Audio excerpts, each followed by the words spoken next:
தென்கட்சி கோ. சாமிநாதன் ஐயா அவர்களின் இன்று ஒரு தகவல். நகைச்சுவை கதைகள். நம்மகிட்ட இருக்கிற அந்த திருக்குறளை பற்றி இப்போதான் அதை பற்றி நிறைய பேர் பேச ஆரம்பிச்சிருக்கிறாங்க. திருக்குறளுங்கிறது அதனுடைய அருமை பெருமையெல்லாம் எப்படி வந்தது போச்சுன்னு சொல்லி. திருக்குறள்லாம் சின்ன வயசில் நம்ம பாடத்திட்டத்தில் மனப்பாடம் பண்ணது தான். இப்போ அதை பற்றி ஆங்கில மொழிபெயர்ப்புலாம் நிறைய வந்துக்கிட்டு பெருசாக பண்டிதமணி கதிரேசன் செட்டியார் இருந்தார். அவருடைய மகன் கூட இங்கே இருந்தார்ல, தமிழ் துறையில் கதிர் தியாகராஜ். அவங்க அப்பா பண்டிதமணி கதிரேசன் செட்டியார். அவர் திருக்குறளை மனப்பாடம் பண்ணது எப்படின்னா, எதிரில் அவங்க வீட்டு வேலைக்காரனை உட்கார வச்சுக்குவாராம். இவர் உட்காந்துருப்பார். அவருக்கு கால் நடக்க முடியாது, கால் ஊனம். அதனால் எதிரில் வேலைக்காரனை உட்கார வச்சுட்டு அவன் கையில் திருக்குறள் புஸ்தகத்தை கொடுத்துட்றது. இவர் உட்காந்துக்கிட்டு, இந்த இடத்துல நான் முதலாளி கிடையாது, நீ வேலைக்காரன் கிடையாது, நான் திருக்குறளை வரிசையாக சொல்லிட்டு வருவேன், அது சரியாக இருக்கான்னு பார்த்துக்கிட்டே வா, ஏதாவது ஒரு சின்ன தப்பு சொல்லிட்டா கூட நீ என்ன முதலாளின்னு பார்க்காத, எழுந்திரிச்சு என் தலையில் ஓங்கி ஒரு கொட்டு வை அப்படின்னு. சரி முதலாளின்னு வாங்கி வச்சுக்கிட்டான். வாங்கி வச்சுட்டு சொல்லுங்கள் முதலாளின்னு உட்காந்தான். அகர முதல எழுத்தெல்லாம் ஆதி பகவன் முதற்றே உலகு அப்படின்னாரு. உடனே கிடுக்குன்னு கொஞ்சம் இருங்க முதலாளி அப்படின்னு சொல்லி எழுந்திரிச்சு ஓங்கி நங்குன்னு கொட்டி விட்டான் தலையில். ஏன்டா கொட்டினா, நான் சரியாக தானடா சொன்னேன் அப்படின்னா, இல்லை நீங்கள் சொன்னது தப்பு முதலாளி, அகர முதல எழுத்தெல்லாம்னு நீங்கள் சொன்னீங்க, இந்த புஸ்தகத்தில் அகர முதல வெழுத்தெல்லாம்னு போட்டிருக்கு, அதனால் தப்பு. டக்குன்னு இப்போ திருக்குறளை பிடிங்கிட்டாராம். இதே ரீதியில் போனால் நான் 1330 கொட்டு வாங்கணும் உங்ககிட்ட, என் தலை தாங்காது, நான் பார்த்துக்கிறேன் போடான்ட்டாரான். அப்படிலாம் திருக்குறளை படித்து பெரிய இது பண்ணியிருக்கிறாங்க. அவருக்கு கால் ஊனம், பண்டிதன் கதிரேசன் செட்டியாருக்கு. அவருக்கு பாதுகாப்புக்குன்னு ஒருத்தனை வச்சுருந்தாரான், அவனுக்கும் கால் கிடையாது. அப்போ கேட்டிருக்காங்க, ஏங்க ஐயா, நீங்கள் தான், உங்களுக்கு தான் கால் நடக்க முடியாது, நடமாட முடியல, கால் ஊனம், உங்களுக்கு பாதுகாப்புக்குன்னு ஒருத்தனை வச்சுருக்கீங்க, அவனுக்கும் கால் விளங்காமல் இருக்குது, கால் சரியில்லையே அப்படின்ட்டு இருக்காங்க. அப்போ அதை நான் அர்த்தத்தோடு தான் வச்சுருக்கேன்னாரான். என்ன அப்படின்னு கேட்டதுக்கு சொல்லியிருக்காரு, எனக்கு ஒரு ஆபத்துன்னு வரும்பொழுது இவன் விட்டுட்டு ஓடி போகாமல் இருக்கணும்ல, அதுக்காக தான் வச்சுருக்கேன் அப்படின்னு சொன்னாரான். அப்படிலாம் அந்த தலைமுறையில் திருக்குறளை பற்றி சொல்லுவாங்க. திருக்குறளை இப்போ பெரிய அதை பற்றி சான் ஸ்னைடர்னு ஒருத்தர், இப்போ அமெரிக்க பேராசிரியர், திருக்குறளை பற்றி 600 பக்கம் கற்கும் வழிகள்னு ஒரு புத்தகம் எழுதினாராம். ஹைவே டு லேர்னிங், அதை ஒன்று ஹைவே டு லேர்னிங் அப்படிங்கிற புத்தகம் 600 பக்கம், 500 விலை. அதாவது கற்கும் வழிகள்னு அமெரிக்காவில் இப்போ பிரபலமாக அந்த புத்தகம் வித்துக்கிட்டு இருக்கு. அதை படிச்சுட்டு நம்ம தமிழ் பேராசிரியர் ஒருத்தர் சொன்னாருங்க, இதுக்கு ஏன் 600 பக்கம் வேஸ்ட்டு, நம்ம திருவள்ளுவர் ஒவ்வொரு வார்த்தையிலேயே பதில் சொல்லியிருக்காரு அப்படின்னார். கற்கும் வழிகளில் அவர் என்ன பண்ணியிருக்காருன்னா, சாப்டர் படிச்சிடறார். Why we should read, how we should read, what we should read, when we should read அப்படின்னு 4 பிரிவாக பிரிச்சுக்கிட்டு எதை படிக்கணும், எப்படி படிக்கணும், ஏன் படிக்கணும், எப்போ படிக்கணும் அப்படிங்கிற மாதிரி பண்ணியிருக்கிறார். அதாவது ஹவு வி ஷுட் ரீட் அப்படின்னு ஒரு கேள்வியை கேட்டுக்கிட்டு 250 பக்கம் அவர் எழுதியிருக்கார். இந்த கேள்விக்கு திருவள்ளுவர் எதை படிக்கணும், அதாவது எப்படி படிக்க வேண்டும், ஹவு வி ஷுட் ரீட்னா கசடர கற்க அப்படின்னு ஒரே வார்த்தையில் ஒரு பதில் உண்டு. இதுக்கு 250 பக்கம் வேஸ்ட் பண்ண வேண்டியதில்லைன்னார். வாட் வி ஷுட் ரீட், என்ன படிக்கணும் அப்படின்னா கற்பவை கற்க சொல்ற, இதுக்கு 300 பக்கம் எழுதியிருக்காரு அவர். வென் வி ஷுட் ரீட், அதாவது அப்புறம் வாட் வி ஷுட் ரீட், ஏன் படிக்க வேண்டும், ஒய் வி ஷுட் ரீட், அதுக்கு 300 பக்கம் எழுதியிருக்காரு இவர். அதற்கு தக நிற்க அப்படிங்கிறது தீர்ந்து போச்சு. வென் வி ஷுட் ரீட், எப்பொழுது படிக்க வேண்டும் அப்படின்னா சாந்துணையும் அப்படிங்கிற வார்த்தையில் இருந்தது.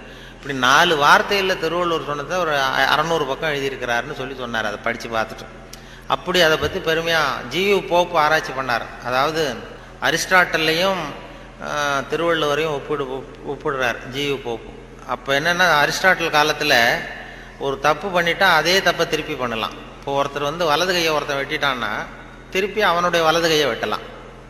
இப்போ ஒருத்தன் ஒரு கண்ணை குத்திவிட்டான்னா அதே கண்ணை இவனும் குத்தலாம். அதுதான் இப்போ உள்ள தர்மம். அரிஸ்டாட்டில் காலத்தில் ஒருத்தன் உங்களுக்கு ஒரு விரலை, எந்த விரலை வெட்டுறானோ அதே விரலை நீங்களும் வெட்டலாம். அது அந்த தர்மம்.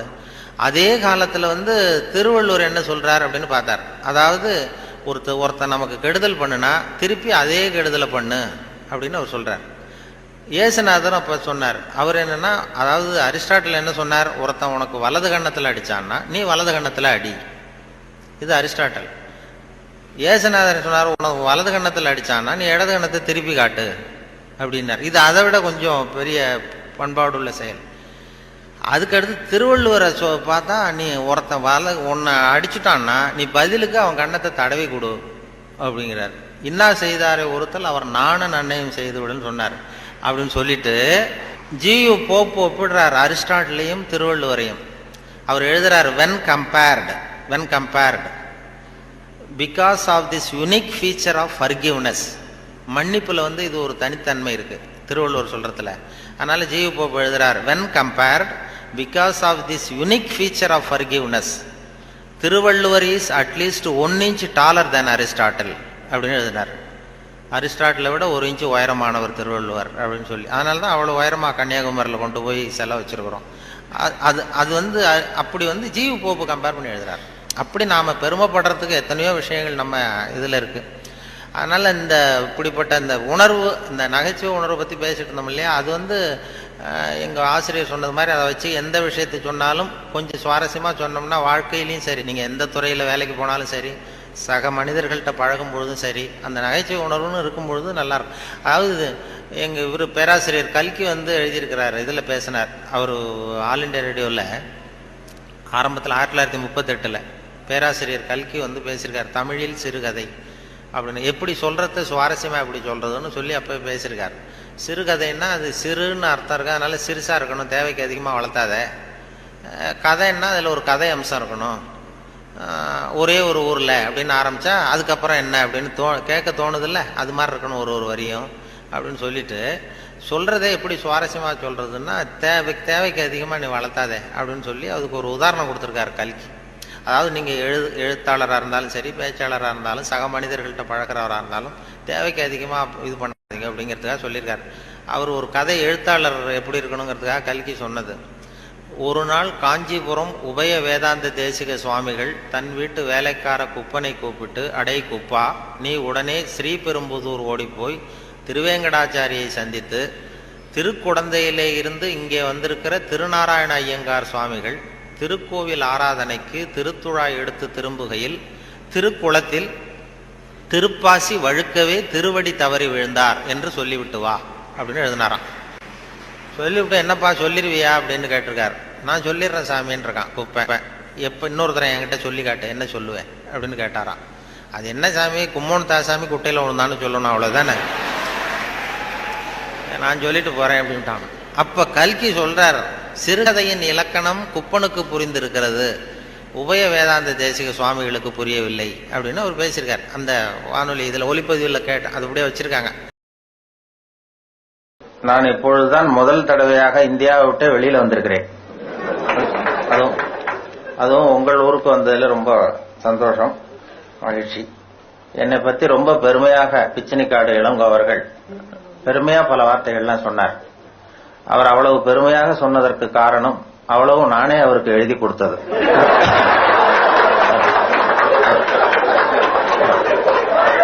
இவ்வளவு விவரமாக அவர் சொல்லுவார் என்று தெரிந்தால் இன்னும் கூட எழுதி கொடுத்திருப்பேன். அதனால அவருக்கு முதல்ல நன்றி சொல்ல வேண்டும்.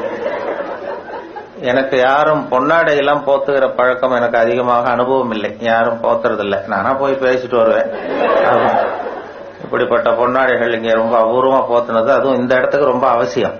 அது குளிர் அதிகமாக இருக்கிறது. நான் காசு கொடுத்து பொன்னாடை போத்திக்கிறது உண்டு சில இடங்கள்ல. இதெல்லாம் கௌரவத்துக்காக போற்றப்படுகிற பொன்னாடை. காசு கொடுத்து பொன்னாடை போத்திக்கிறது உண்டு நாங்க இந்தியாவில். மாதம் ஒரு முறை இப்படி போத்திக்குவேன். அது யாருன்னா எனக்கு இந்த முடி வெட்டுகிற நண்பர்கிட்ட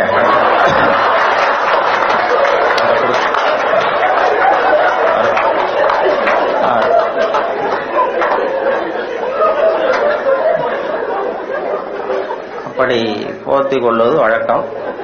இப்போ ஒரு இதுல எங்கேயோ ஒரு இடத்துல பவுன் கிடைக்குது, பூமியில காங்கோவிலேயே எங்கேயோ பொண்ணு கிடைக்குதுன்னு மனிதர்கள் சல்லடை போட்டு அலசுகிறார்கள்னு ஒரு செய்தி. யாரோ மண்ணுல பொண்ணு கிடைக்குது, தங்கம் இருக்குன்னதும் மனிதர்கள்லாம் போய் கும்பலா சல்லடை போட்டு சலிச்சுக்கிட்டு இருந்தாங்களாம். இது செய்தி. இதை இவர் பார்க்கும் பொழுது நானும் சலிச்சு பாக்குறேன், ஒரு மனுஷன் கூட கிடைக்கலையே அப்படிங்கிறார். அதான் அது அப்படியே செய்தி ஆக்கல. இவர் அதை தன்னுடைய உணர்வுகள், அதாவது தமிழ்ல கவிதை எழுதுறதுக்கு கொடுத்து வைக்கணும் ரொம்ப. என்ன காரணம்னா, மொழியியல் அறிஞர்கள்லாம் என்ன சொல்றாங்கன்னா, மொழியெல்லாம் தெரிஞ்சவங்க, மற்ற மொழிகளில் கவிதை இருக்கிறது, தமிழ் கவிதையாகவே இருக்கிறது அப்படின்னு சொன்னாங்க. அப்படி அப்படி கவிதையாகவே இருக்கிற ஒரு மொழியில கவிதை எழுதுறதுக்கு நாம எல்லாம் கொடுத்து வைக்கணும். தமிழர்களாக பிறந்ததுக்கும் கொடுத்து வைக்கணும். ஏன்னா நம்மளை விட மற்றவர்கள் நிறைய தெரிந்து வைத்திருக்கிறார்கள் தமிழை. அந்த வெளிநாடு போனவங்க எல்லாம் சொல்லியிருக்கிறாங்க. அந்த நயாகரா போய் அமெரிக்காவில் நயாகரா பார்த்தவங்க போயிட்டு பார்த்துட்டு வந்து என்கிட்ட பேசும்போது சொல்லுவாங்க, அங்க நயாகராவில் நல்வரவுன்னு தமிழ் எழுதி வச்சிருக்கிறாங்களாம். அவங்க போய் கேட்டிருக்கிறாங்க, எதுக்கு இந்த ஊர்ல தமிழ் எழுதி வச்சிருக்கிறீங்களா? உலகத்திலேயே பெரிய அருவி இது, அதே மாதிரி உலகத்திலேயே பெரிய மொழி தமிழ், அதனால எழுதி வச்சிருக்கிறோம் அப்படின்னு சொன்னாங்க. அவங்களுக்கு தெரியுது. ஆனா நம்ம ஊர்ல இங்கிலீஷ்ல தான் எழுதி வைக்கிறோம் நம்ம. அது ஏன்னா அது இருக்கட்டும், இருந்துட்டு போட்டோம் அப்படின்னு. ஆனா அப்படி எழுதினாதான் கௌரவமா பாக்குறாங்க. அதனால அப்படி எழுத வேண்டியிருக்கு. வெளியூர்ல அதே மாதிரி சில நாடுகள்ல, ஜப்பான்ல ஒரு பல்கலைக்கழகத்துல மோட்டோ, அதுதான் யாதும் ஊரே யாவரும் கேளிருங்கிறது அவங்களுடைய கொள்கையா. அதை அப்படியே எழுதி வச்சிருக்கிறாங்களா, யாதும் ஊரே யாவரும் கேளிருன்னு. அதை விட சர்வேயர்னு ஒரு விண்கலம் அனுப்புனாங்க செவ்வாய் கிரகத்துக்கு. சர்வேயர் செவ்வாய் கிரகத்துல மனுஷன் இருப்பானா இல்லையான்னு சோதனை கண்டுபிடிக்கிறதுக்கு இங்க இருந்து அமெரிக்காவில இருந்து நாசாவில இருந்து விண்கலம் போச்சு.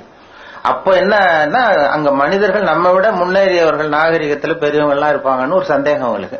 அப்படி இருந்தா அவங்க எந்த மொழியில பேசுவாங்க, அவங்களுக்கு எந்த மொழி புரிஞ்சிருக்கும் அப்படிங்கறது ஒரு யூகத்துல சில பதிவு செய்யப்பட்ட பேச்சுக்களை இங்க இருந்து அனுப்பினாங்க. இதுல ஏதாவது ஒரு மொழி புரிஞ்சுக்கிட்டு அவன் ஏதாவது பதில் சிக்னல் வரும், அங்க இருக்கிறவங்க நம்ம விட மேல முன்னேறியவர்களாக இருப்பாங்கன்னு சொல்லி, அப்படி சர்வேயர் இங்க இருந்து விஞ்ஞானிகள், நாசா விஞ்ஞானிகள் பதிவு செய்த அனுப்பிய மொழிகள்ல தமிழும் ஒண்ணு. ஏன்னா இது புரிந்தவர்கள் அங்க யாராவது இருப்பாங்கன்னு அவங்களே எதிர்பார்த்தாங்க. ஏன்னா அவ்வளவு பழமையான மொழிங்கிறதுனால. அதே மாதிரி இயேசுவனுடைய வழிபாட்டு கொள்கைகள் 10 கட்டளைகள் அந்த ஒலிவ மலையில 10 மொழிகள்ல கல்வெட்டு மலையில பொறிக்கப்பட்டிருக்கு. அதுல தமிழ் மொழியிலும் பொறித்திருக்கிறார்கள். இப்படிலாம் கேள்விப்படும்போது அது பொறிக்க வேண்டிய இடத்துல நம்ம ஊர்ல பொறிக்கலையேங்கிறது தான் கவலை. அப்படி நிறைய கேள்விப்படுகிறோம் அதை பத்தி. அப்படிப்பட்ட தமிழ்ல கவிதை எழுதுறதுக்கு அவர் கொடுத்து வச்சிருக்கிறார். அவருக்கும் அதை அவங்க அம்மையார் சொன்னாங்க, அவங்க எல்லாருடைய வெற்றிக்கும் ஒரு காரணம் பின்னாடி ஒரு பெண்மணி தான் பின்னாடி இருப்பாங்கன்னா, அவங்க அவருடைய வெற்றிக்கு அவருடைய மனைவி தான் காரணம் அப்படின்னு சொன்னாங்க. அது வாசகம் தான். நான் என்னுடைய வெற்றிக்கு கூட என்னுடைய மனைவி தான் காரணம்.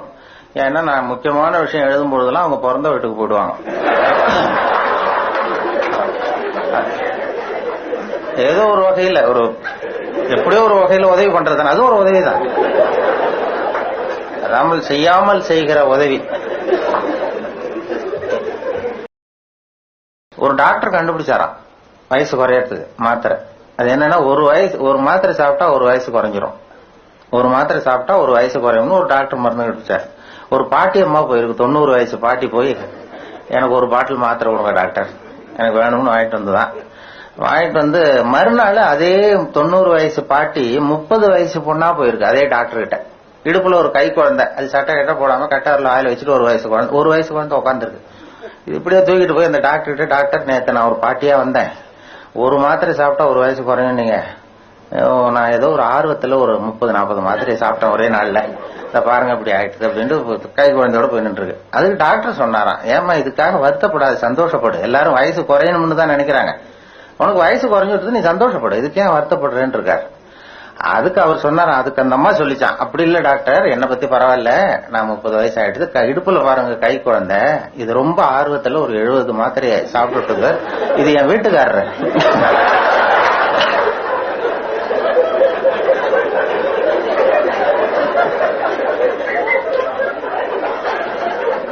இதை நான் இப்படியே தூக்கிட்டு எங்க அலையிறது, எதையாவது மாத்திரை கொடுத்து இறக்கி விடுங்க டாக்டர், கீழே இறங்க மாட்டாங்க, அவரு இறங்க மாட்டேங்கிறாரு. அது ஏதோ கட்டவரில் வாயில வச்சுட்டு நமக்கு இதுக்கு சம்பந்தம் இல்லைங்கிறது மாதிரி ஒரு பாவம் மரியாதை மாதிரி உட்காந்துருக்காரு. ஏதாவது வயசை கூட்டி இறக்கி விடுங்க டாக்டர் அப்படின்னு சொல்லி அழுத்துக்கிட்டு தான் என்ன இப்படி தூக்கி அலைய. ஏன்னா அது மாதிரி இயற்கைக்கு மாற வயசு குறைஞ்சாலும் ஆபத்து, இப்படிப்பட்ட ஆபத்தெல்லாம் வந்துடும். நான் அதுக்காக அன்பழகன் இனிமே குழந்தை ஆகிடுவாருன்னு நான் சொல்ல, குழந்தையானா அந்த அம்மாவுக்கு அந்த நிலைமை வரும். அடுத்த முறை வரும்பொழுது ஒரு அன்பழகனை தூக்கி வச்சுக்கிட்டு கை குழந்தையா வச்சுக்கிட்டு தான் பேசணும் நாங்கள். அப்படியானா வயசு எனக்கு சந்தேகமா இருக்கு, நேற்றை விட 5 குறைஞ்சதுன்னா இன்னும் கொஞ்சம் போக எப்படி ஒரு காலத்துல மண்டி போட்டு நடக்கிற அளவுக்கு வந்துருமோங்கிற பயம். ஆனா அது காரணம் அதுதான், மனசு, இந்த தெளிவான சிந்தனை இதுல தெரியுது. இதை பார்த்தாவே இதுலயே எழுதியிருக்காரு சிங்கை சூடர் பிச்சினிகாடு இளங்கோ ஒரு நியூஸ் போட்டிருந்திருக்கிறாரு, ஒரு விளம்பரம், திருமண விளம்பரம், உங்கள் திருமணத்தை சிங்கப்பூர்ல நிச்சயம் பண்ணுங்கள் அப்படின்னு சொல்லி ஒரு விளம்பரம் பண்ணிருக்காரு. ஏதோ ஒரு திருமண இது, அதை பார்த்துட்டு இவர் ஒரு கவிதை ஆக்கியிருக்கிறார். திருமணத்தை நிச்சயம் பண்றது எல்லாரும் அழகு இருக்கா, இந்த வேற நல்ல பழக்க வழக்கம் இருக்கான்னு தான் பாக்குறாங்க மாப்பிள்ளைய பாக்குறதுக்கு. ஆனா திருவள்ளுவர் சொல்லி இருக்கிறாரு, அந்த நல்ல குணம் நல்ல இதெல்லாம் அதை பார்த்து செய்ய பார்க்கப்படாதா? அந்த அழுக்காறு அவா வெகுளாமை அழுக்காறு இந்த இதெல்லாம் இல்லாத மாப்பிள்ளையா பார்க்கப்படாதா? நீங்க மத்த இதெல்லாம் பாக்குறீங்களேன்னு கேக்குறாரு. இந்த விளம்பரம் பார்த்துட்டு நல்ல விளம்பரம். அது திருமணத்தை சொர்க்கத்துல நிச்சயம், சிங்கப்பூரில் நிச்சயம் பண்ணுங்கள் அப்படின்னு சொல்லி பிச்சனை காட்டி இளங்கம் இதுல போட்டிருக்காரு. இது ஒரு 30 வருஷத்துக்கு முன்னாடி இருந்ததுன்னா நானும் இங்கேயே நிச்சயம் பண்ணிருப்பேன். ரொம்ப லேட்டா வந்து என்னுடைய கண்ணில் அது பட்டது அந்த அவரும் அவருடைய கவிதையும். அதனால ரொம்ப அந்த அவருடைய அந்த மனித நேய பண்பு வந்து அதில் தெரியுது. அந்த குழந்தை தன்மைங்கிறது இருக்கணும் மனுஷங்களுக்கு. நமக்கெல்லாம் வந்து குழந்தைத்தனம் இருக்கக்கூடாது, குழந்தை தன்மை. ஏன்னா மனிதர்கள் வந்து இயல்பா சிரிக்கிறதுக்காக பிறந்தவர்கள். அந்த இயல்பு தன்மையை நாம கட்டுப்படுத்தி வச்சுட்டோம். பல வாழ்க்கையினுடைய நெருக்கடிகள் சிரிப்புங்கிற இயல்பு தன்மையை கட்டுப்படுத்தி விட்டது. அதாவது ஒரு முதலாளிக்கு முன்னாடி தொழிலாளி சிரிச்சா மரியாதை குறைச்சல், பெரியவங்களுக்கு முன்னாடி சின்னவங்க சிரிச்சா மரியாதை குறைச்சல், வாத்தியாருக்கு முன்னாடி பசங்க சிரிச்சா மரியாதை குறைச்சல்னு சொல்லி சிரிப்புங்கிறது ஏதோ மரியாதை குறைவான செயல்னு காலங்காலமா போதிக்கப்பட்டு வந்திருக்கிறோம். அது நம்ம மரபு ரீதியாவே நம்ம கிட்ட ஒரு அழுத்தத்தை உண்டு பண்ணிவிட்டு தான் சிரிக்கிறதுக்கு தயக்கம் சிரிச்சா ஏதாவது தப்பா நினைச்சிருவாங்களோ அப்படின்னு நினைக்கிறதுனாலதான் அந்த இதய நோயெல்லாம் வருதான். இப்போ நிறைய ஹார்ட் அட்டாக் எல்லாம் வர்றதுக்கு காரணம் இந்த சிரிப்பு அடக்கப்பட்டதுனால. அது வந்து இயல்பு தன்மை வந்து அது வெளியில சிரிப்புக்கு வந்து ஜோக்கே தேவைப்படக்கூடாது. இப்ப இந்த அடக்கி பூட்டி வச்சிருக்கிற சிரிப்பை வெளியில கொண்டு வர்றதுக்கு ஜோக்குன்னு ஒரு சாவியை போட வேண்டியிருக்கு. இப்போ சாவி வேலையை தான் செய்யுது இந்த ஜோக்கெல்லாம். அந்த சாவியை போட்டு திறந்து சிரிப்பை அடக்கி இருக்கிறத வெளில கொண்டு வர்றோம். அது அவங்களுக்கு உடம்பு ரீதியான இதை கொண்டு வருதான் அப்படிங்கறது இப்ப மருத்துவர்கள் எல்லாம் கண்டுபிடிச்சிருக்கிறாங்க. அது அதனால சிரிப்புங்கிறது இயல்பான தன்மை. ஒரு குழந்தை கூட சிரிக்கும். அதாவது குழந்தைக்கு வந்து ஜோக்கு சொல்ல வேண்டியதில்லை. ஒரு குழந்தை தொட்டில படுத்திருக்கு, ஒரு கிளுகிழப்பை கொண்டு போய் ஆட்டுங்க சிரிக்கும். குழந்தை முகத்துக்கிட்ட ஒரு கிளுகிழப்பை ஆட்டினா சிரிக்குது இல்ல, அந்த கிளுகிழப்ப சத்தம் தான். அது என்ன ஜோக்காது? அந்த சத்தமே சிரிக்க வைக்குதுல்ல, அதுதான் மனித இயல்பு தன்மை நம்முடைய. அதனால ஒரு கிளுகிழப்ப குழந்தை முகத்துக்கிட்ட ஆட்டினா சிரிக்கும். அதே கிளுகிழப்பை ஒரு தாத்தா மூஞ்சிட்டு ஆட்டுங்க கோவம் வந்துடும், அடிக்க வருவார். ஏன்னா அப்படி இருந்தவர் இப்படி ஆயிட்டாரு. அது ஆகக்கூடாது. அந்த இயல்பு தன்மை மாறாத ஒரு குழந்தை நாமெல்லாம் பிறந்து 1.5 மாசத்துல சிரிக்க ஆரம்பிக்கிறோமா? பிறந்து 1.5 மாசத்துல சிரிக்க ஆரம்பிக்கிறோம். அதுதான் முதல் சிரிப்பு, அர்த்தத்தோட சிரிக்கிறது. அது ஒரு குழந்தை வந்து ஒரு நாளைக்கு 200 தடவை சிரிக்குதான். புள்ளி விவரம், ஒரு குழந்தை ஒரு நாளைக்கு 200 தடவை சிரிக்குது. நம்ம மாதிரி உள்ளவங்க எல்லாம் 15 தடவை சிரிக்கிறோமா? அது அப்படி. ஏன்னா வாழ்க்கையினுடைய நெருக்கடி எதையும் டென்ஷன் ஆக்கிக்கிட்டு மனசுல இறுக்கத்தை உண்டு பண்ணிக்கிட்டு இந்த 200 தடவைங்கிறது இப்ப 20-15 குறைஞ்சிருக்கு. அது பண்ணக்கூடாது, குறையாம வச்சுக்கணுங்கிறது தான் இப்ப மருத்துவ ஆலோசனை. வேற ஒன்றும் பெரிய சாதாரண ஆலோசனை இல்லை. மருத்துவ ரீதியாக ஹார்ட் அட்டாக் வர்றது, ஹார்ட் அட்டாக் இப்ப வராத மனிதர்கள் யாருன்னு இப்ப கண்டுபிடிச்சிருக்கிறாங்க.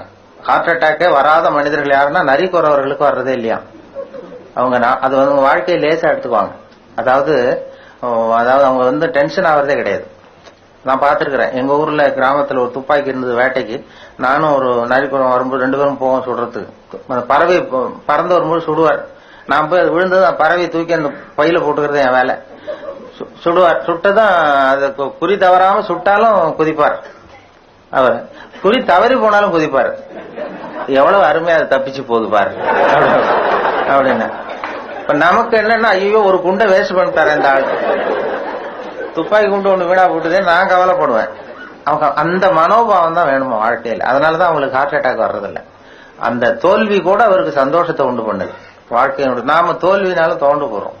அதுதான் அவங்களுக்கும். அதே மாதிரி இன்னொரு தரப்புக்கு ஹார்ட் அட்டாக் வராத இன்னொரு தரப்பு யாருன்னா பைத்தியக்காரர்களுக்கும் வர்றதில்லை. பைத்தியம் முடிஞ்சவங்களுக்கு ஹார்ட் அட்டாக் இது வரைக்கும் வந்து கிடையாது. ஏன்னா அவங்களுக்கு டென்ஷன் இருக்காது, அதாவது மன இறுக்கம் கிடையாது. இப்ப நான் வந்து ஒரு நாட்டுக்கு ராஜா ஆகணும்னு நினைச்சேன்னா அது எப்படி ராஜா ஆக்குறது, யாரை ஜெயிக்கிறது, எப்படி செலவு பண்றது, எப்படி பண்றது, அப்படிலாம் திட்டம் போடுவேன். ஒரு பைத்தியக்காரன் ஆனதானே நினைச்சிருவான். கேட்டா நான் தான் ராஜா. அவன் வந்து முயற்சி பண்ண வேண்டிய அவசியம் இல்லை, படையெடுக்க வேண்டிய அவசியம் இல்லை. அந்த அச்சீவ்மெண்ட் மனோபாவம் நமக்கு வரணும். அடைந்து விட்ட அந்த மன நிறைவு. நான் அதாவது ஆகணும்னு துடிக்கிறேன்ல, அதுதான் எனக்கு இதே உண்டு பண்ணுது. அடைந்ததாகவே நினைச்சுட்டா வராது. அந்த நிறைவு வந்து வாழ்க்கையில வேறணும். அதாவது அதுக்குதான் சொல்லுவார்கள், இப்ப வந்து ஒரு பைத்திய தன்மை நமக்குள்ள வேணுமா. கிட்டத்தட்ட ஒரு லேசா பைத்திய தன்மையோட இருந்தா ஹார்ட் அட்டாக் வராதான்.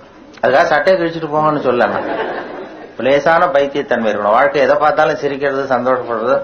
ஒருத்தர் வர்றாரு, இப்படி வந்துட்டு இருக்காரு, படம் பிடிக்க டக்குன்னு தடுமாறி விழுந்துடுறாருன்னு வைங்க, ஹான்னு சிரிக்கிறதுல அவருக்கு கோவப்படுவார். இருந்தாலும் அது நம்ம உள்ளுக்குள்ள ஒரு சந்தோஷத்தை உண்டு பண்ணணும். வெளியில போய் தூக்கினாலும், ஓடி போய் தூக்கினாலும் உள்ளுக்குள்ள சந்தோஷப்படணும். ஒரு அருமையான காட்சியை நமக்கு கொடுத்தாரு.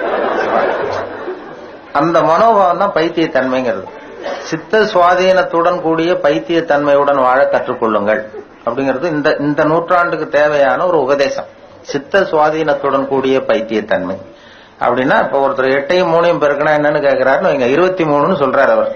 அவர்கிட்ட சண்டைக்கு போகக்கூடாது. நம்ம சரி, உங்க வாத்தியார் அப்படி சொல்லி கொடுத்துருப்பாரு போடுறோம், எங்க வாத்தியார் இப்படி சொல்லி கொடுத்துருக்கா, ஒண்ணுதானே வித்தியாசம், அது என்ன பெரிய விஷயம்.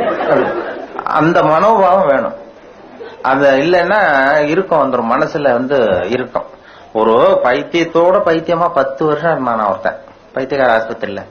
அவன் குணமாயிட்டான். உடனே டாக்டர்கிட்ட சார் நான் குணமாயிட்டேன், என்ன வீட்டுக்கு அனுப்புங்கன்னு கேட்டிருக்கான். அவர் சொல்லியிருக்கிறாரு, நீ 10 வருஷம் இந்த பைத்தியத்தோட பைத்தியமா, இன்னும் ஒரு 10 நாள் இரு, உன்னை சோதிச்சு பார்த்துட்டு வெளியில அனுப்பிச்சுடுறேன்னு இருந்திருக்காரு. சரி, சோதனை பண்ணி பார்த்தா சுத்தமா அவர் குணமாயிட்டார், பைத்தியத்தன்மை இல்ல, நல்லா ஆயிட்டார், வந்துட்டார். வந்ததுக்கு அப்புறம் பத்திரிகை நிருபர்கள்லாம் போய் அவர் பேட்டி கண்டாங்களாம். எப்படிங்க பைத்தியக்கார ஆஸ்பத்திரியில 10 வருஷம் இருந்தீங்களே, உங்க அனுபவம் என்ன அப்படின்னு. அப்ப அவர் சொன்னாராம், இந்த பாருங்க, பைத்தியத்தோட பைத்தியமா நான் 10 வருஷம் இருந்தேன், அது 10 வருஷமும் 10 வினாடியா போயிட்டுது எனக்கு. பைத்தியங்களுக்கு மத்தியில புத்தி தெளிஞ்சவனா 10 நாள் இருந்தேன், அது 10 யுகமா போச்சு எனக்கு அப்படின்னு. உங்களுடைய வாழ்க்கை ஒவ்வொரு நாளும் யுகமா போகணுமா வினாடியா போகணுமாங்கிறத முடிவு பண்ணணும். அதுதான் சித்த சுவாதீனத்துடன் கூடிய பைத்தியத்தன்மையுடன் வாழ கற்றுக்கொள்ளுங்கள் அப்படிங்கிறது. அப்படி இருந்தா ஹார்ட் அட்டாக் எல்லாம் வராது, இதய நோயை பத்தி பயப்பட வேண்டியதில்லை. அந்த பர்ஃபெக்ஷன் ஒன்றும் பார்க்கக்கூடாது. இப்ப ஒரு பேங்க் உத்தியோகத்துக்கு ஒருத்தர் போனாராம் இன்டர்வியூக்கு. 8யும் 3யும் பெருக்குனா என்னன்னு கேள்வி கேட்டிருக்காங்க. பேங்க்ல கணக்கு வழக்கு தெரியாதவங்களை சேர்க்க முடியாது இல்ல. 8யும் 3யும் பெருக்கு 23ன்னு வாய் தவறி சொல்லிவிட்டான் அந்த பையன். வெளியில வந்தது அவனுக்கு ஞாபகம் வந்துட்டுது, சரி தெரியாதனமா சொல்லிவிட்டோம், நமக்கு நிச்சயமா இந்த வேலை கிடைக்காது. ஏன்னா ஒரு சின்ன பெருக்கல் கூட போட தெரியலன்னா பேங்க்ல எப்படி வேலை கொடுப்பாங்க. 8யும் 3 23 வாய் தவறி சொல்லிட்டோம்னு வந்துட்டான். ஆன்சர் தெரி சரியா சொல்லாம வந்துட்டான், மறதி. நமக்கு இந்த வேலை இல்லைன்ட்டு வீட்டுக்கு வந்துட்டான். வீட்டுக்கு வந்தா ஒரு அப்பாயின்மெண்ட் ஆர்டர் வந்துட்டுது, வந்து சேர்ந்துக்கிடான்னு பேங்க்ல இருந்து. இப்ப நினைச்சான், சரி அவரும் சரியா காதுல வாங்கல போடுறது நம்ம சொன்னதை, அதான் கொடுத்துட்டாரு, இல்லைன்னா வேலை கிடைக்காதுன்னு வேலையை சேர்த்துக்கிட்டான். பர்மனன்ட் ஆகிற வரைக்கும் இந்த வேலையை சொல்லக்கூடாது, நம்ம இந்த இது மாதிரி தப்ப இல்லைன்னா வீட்டுக்கு அனுப்பிச்சிருவாங்க அப்படின்னு பல்ல கடிச்சுக்கிட்டு இருந்தான். வேலை கிடைச்சது. அதுக்கப்புறம் போய் மேனேஜர்கிட்ட சொன்னான், சார் இங்க வேலைக்கு வரும்பொழுது என்ன ஒரு கேள்வி கேட்டுங்க, 8யும் 3யும் பெருக்குனா என்னன்னு நான் வாய் தவறி 23ன்னு சொல்லிட்டேன், நீங்க அத நீங்களும் அதை சரியா கவனிக்கல போல் இருக்கு, அதனால எனக்கு வேலை கொடுத்துட்டீங்க சார், ரொம்ப தேங்க்ஸ் அப்படின்னு இருக்கான். அப்ப அவர் சொன்னார் அந்த மேனேஜர், இந்த பாருப்பா, நீ இன்டர்வியூக்கு இங்க வந்த அன்னைக்கு மொத்தம் 294 பேர் வந்தாங்க, உன்ன மாதிரி இன்டர்வியூ வந்தாங்க. அத்தனை பேருக்கிட்டையும் இந்த கேள்வி கேட்டோம், 8யும் 3யும் பெருக்குனா என்னப்பான்னு கேள்வி கேட்டேன். நீ சொன்னதுதான் நியரஸ்ட் கரெக்ட் ஆன்சர்.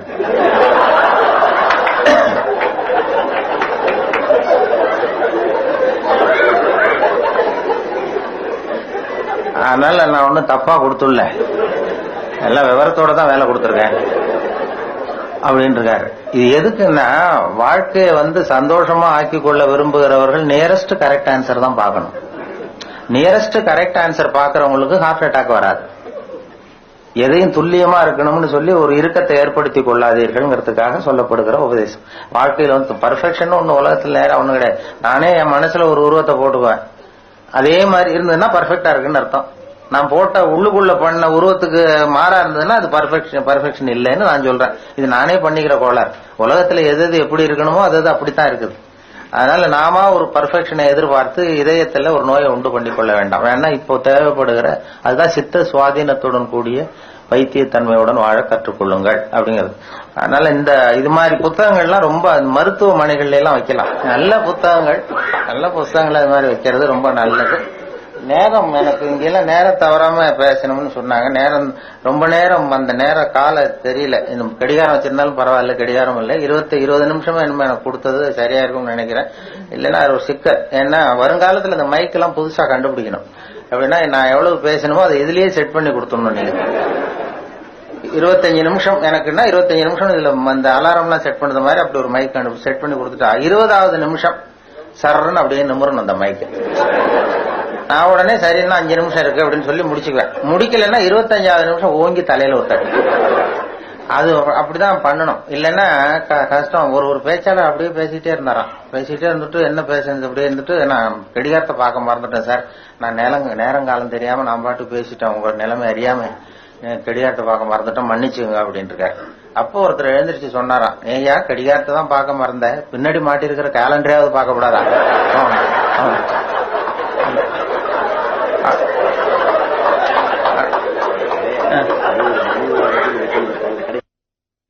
தென்கட்சி கோ சாமிநாதன் ஐயா அவர்களின் இன்று ஒரு தகவல் நகைச்சுவை கதைகளை கேட்டு ரசித்தமைக்கு நன்றி.